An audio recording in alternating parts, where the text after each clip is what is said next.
English గ్రామర్లో మనల్ని తెగ confuse చేసే టాపిక్ ఒకటుంది. అదే ఆర్టికల్స్. అవేనండి ఏ, ఎన్ మరియు ద. చూడ్డానికి చిన్నవిగా అనిపించినా ఇంగ్లీష్ కరెక్ట్గా మాట్లాడాలన్నా రాయాలన్నా ఇవి చాలా చాలా ఇంపార్టెంట్. సో ఈరోజు వీటి సంగతేంతో సింపుల్గా తెలుసుకుందాం. ఈ టాపిక్ని ఈజీగా అర్థం చేసుకోవడానికి మనం దీన్ని 5 భాగాలుగా చూద్దాం. ఫస్ట్ సౌండ్ రూల్ గురించి తెలుసుకుంటాం. తర్వాత ఏ బై యాన్కి దీకి తేడా ఏంటో చూద్దాం. ఆ తర్వాత దీకి ఉండే కొన్ని స్పెషల్ రూల్సు, అసలు ఆర్టికల్స్ ఎప్పుడు వాడకూడదో నేర్చుకుని ఫైనల్గా అన్నింటినీ ఒకసారి క్విక్గా రివైజ్ చేసుకుందాం. సరే, ఒక కామన్ డౌట్తో స్టార్ట్ చేద్దాం. స్క్రీన్ మీద కనిపిస్తోంది కదా, ఏ యూనివర్సిటీ కరెక్టా లేక యాన్ యూనివర్సిటీ కరెక్టా? కాస్త ఆలోచిస్తూ ఉండండి, మన మొదటి సెక్షన్లో దీనికి ఆన్సర్ దొరికేస్తుంది. రైట్. ఇప్పుడు ఆ ప్రశ్నకు సమాధానం చూద్దాం. ఆర్టికల్స్ వాడేటప్పుడు మనం గుర్తుపెట్టుకోవాల్సిన అతి ముఖ్యమైన రూల్ ఒకటుంది.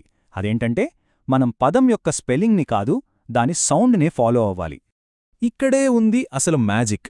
అంతా సౌండుతోనే ముడిపడి ఉందన్నమాట.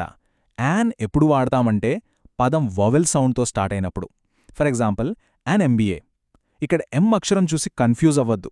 దాన్ని పలికేటప్పుడు ఎం అని ఏ సౌండ్ వస్తుంది కదా, అందుకే యాన్ ఎంబీఏ. అలాగే అన్ అవర్, హెచ్చున్నా పలుకుతున్నది ఆ సౌండ్తో. ఇక ఏ విషయానికొస్తే ఇది కాన్సనెంట్ సౌండ్కి ముందొస్తుంది. ఆ యూనివర్సిటీలో యూ ఉన్నా దాన్ని యూ అని పలుకుతాం, అది కాన్సనెంట్ సౌండ్.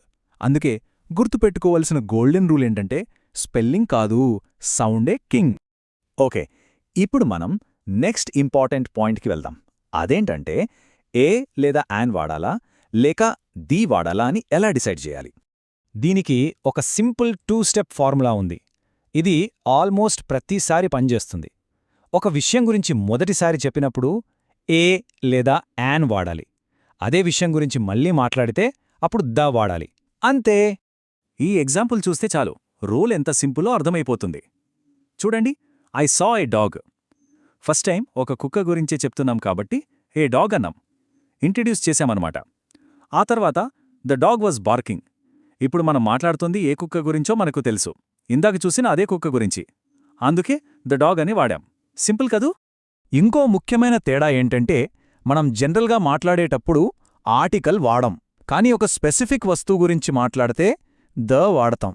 ఉదాహరణకి ఐ లైక్ బుక్స్ అంటే నాకు పుస్తకాలు ఇష్టం అని జనరల్గా చెప్తున్నట్టు.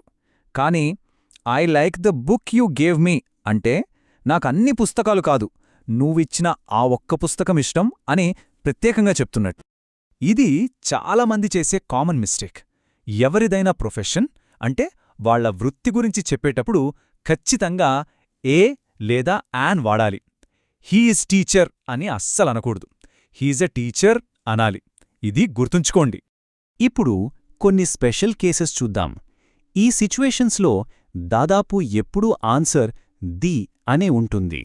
ప్రపంచంలో ఒకే ఒకటి ఉండే వస్తువులు, ప్రదేశాలు లేదా పదవుల గురించి మాట్లాడేటప్పుడు ఎప్పుడూ ద వాడాలి. For example, the sun, the moon, the Taj Mahal ఇలా అన్నమాట. అలాగే సూపర్లేటివ్స్ అంటే బెస్ట్, హైయెస్ట్, స్ట్రాంగెస్ట్ లాంటి పదాలు లేదా ఆర్డినల్స్ అంటే ఫస్ట్, సెకండ్, లాస్ట్ లాంటి పదాలు వాడినప్పుడు కూడా వాటి ముందు ఖచ్చితంగా ద ఉండాలి. ఇది కాస్త ఇంట్రెస్టింగ్ రూల్. మ్యూజికల్ ఇన్స్ట్రుమెంట్స్ గురించి మాట్లాడేటప్పుడు అంటే ఎవరైనా ఒక వాయిద్యాన్ని ప్లే చేస్తారని చెప్పేటప్పుడు ఆ ఇన్స్ట్రుమెంట్ పేరుకి ముందు ఎప్పుడూ ద వాడాలి. Example, he plays the guitar, she place the piano.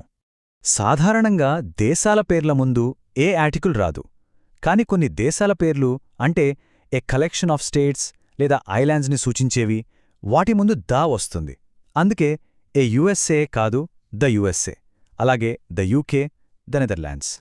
ఇప్పటిదాకా ఆర్టికల్స్ ఎక్కడ వాడాలో చూశాం, కానీ ఎక్కడ వాడకూడదో తెలుసుకోవడం కూడా అంతే ముఖ్యం. అవును, కొన్నిసార్లు ఏ ఆర్టికల్ వాడకపోవడమే కరెక్ట్. జనరల్గా చెప్పాలంటే మీల్స్ అంటే బ్రేక్ఫాస్ట్, లంచ్, డిన్నర్, అలాగే లాంగ్వేజెస్ ఇంకా సబ్జెక్టుల పేర్ల ముందు మనం ఆర్టికల్స్ వాడం. ఐ హ్యాడ్ ఏ బ్రేక్ఫాస్ట్ అని కాదు, ఐ హ్యాడ్ బ్రేక్ఫాస్ట్ అని అనాలి. కానీ ఇక్కడ ఒక చిన్న ట్విస్ట్ ఉంది. దీనికి ఒక ముఖ్యమైన ఎక్సెప్షన్ ఉంది. ఇది మనల్ని మళ్ళీ జనరల్ వర్సెస్ స్పెసిఫిక్ రూల్ దగ్గరికి తీసుకెళ్తుంది. చూడండి, ఈ సెంటెన్స్లో మనం జనరల్గా బ్రేక్ఫాస్ట్ గురించి మాట్లాడట్లేదు. ఈరోజు ఉదయం నేను తిన్న ఆ ఒక్క బ్రేక్ఫాస్ట్ గురించే ప్రత్యేకంగా మాట్లాడుతున్నాం. కాబట్టి ఇక్కడ ఖచ్చితంగా దా ఉపయోగించాలి. ఇంగ్లీష్లో కొన్ని ఫిక్స్డ్ ఎక్స్ప్రెషన్స్ ఉంటాయి. ఇవి మనం గుర్తుపెట్టుకోవాలి. ఇక్కడ ఆర్టికల్ వాడితే, వాడకపోతే మీనింగ్ కొద్దిగా మారుతుంది. ఉదాహరణకు, అట్ స్కూల్ అంటే స్కూల్లో చదువుకుంటున్నట్టు, కానీ ఇన్ ద స్కూల్ అంటే ఆ స్కూల్ బిల్డింగ్ లోపల ఉన్నట్టు. సరే, ఇప్పటిదాకా మనం నేర్చుకున్న రూల్స్ అన్నింటినీ ఒక్కసారి క్విక్గా ఒక టేబుల్లో చూసేద్దాం. ఇది మీ చీట్ షీట్ లాంటిది. ఈ సమ్మరీ చాలా ఇంపార్టెంట్. వీలైతే ఒకసారి పాజ్ చేసి చూడండి.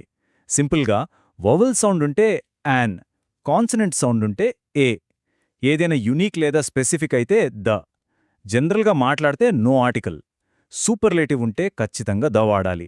ఈ వివరణ మీకు హెల్ప్ అయ్యిందనే అనుకుంటున్నాం. మీకు ఇంగ్లీష్ గ్రామర్లో ఇంకా ఏ టాపిక్స్ కన్ఫ్యూజింగ్గా అనిపిస్తున్నాయో తప్పకుండా కామెంట్స్లో చెప్పండి. నెక్స్ట్ వాటి గురించి మాట్లాడుకుందాం.